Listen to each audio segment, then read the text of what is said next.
দেশের বিচারিক ইতিহাসে প্রথমবারের মতো মাত্র ২৯ কার্যদিবসে শিশু ধর্ষণের রায়ে ফাঁসির আদেশ দিয়েছেন আদালত। মেহেরপুরে পঞ্চম শ্রেণীর এক শিশুকে ধর্ষণের ঘটনায় শাকিল হোসেন নামে এক যুবককে ফাঁসির আদেশ দিয়েছেন আদালত। একই সঙ্গে তাকে ৩ লাখ টাকা জরিমানাও করা হয়েছে।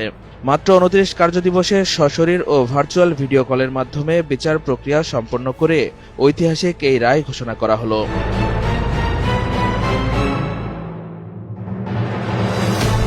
রোববার ২৪ মে দুপুরে মেহেরপুর শিশু সহিংসতা দমন আদালতের বিচারক মোহাম্মদ তাজুল ইসলাম এ রায় দেন।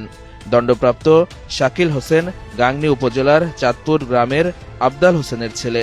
রায় ঘোষণার সময় আসামি আদালতে উপস্থিত ছিলেন।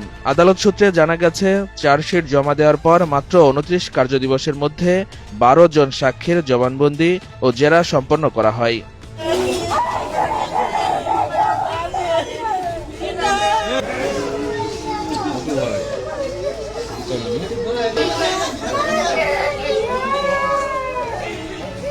প্রথম থেকে আশা করেছিলাম যেন এরকম বিচারই আমরা আইনের মাধ্যমে পাই।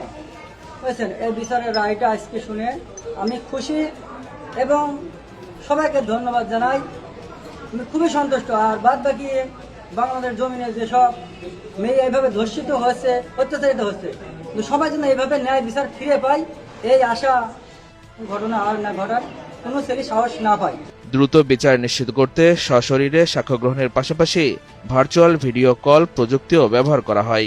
শুনানি, সাক্ষ্য প্রমাণ ও মেডিকেল রিপোর্টে অভিযোগ সন্দেহাতীতভাবে প্রমাণিত হয়। আদালত এই দৃষ্টান্তমূলক রায় দেন। একই সঙ্গে জরিমানার ৩ লাখ টাকা আসামির স্থাবর অস্থাবর সম্পত্তি নিলামে বিক্রি করে ভুক্তভোগী শিশুর পরিবারকে দেওয়ার নির্দেশ দিয়েছেন বিচারক।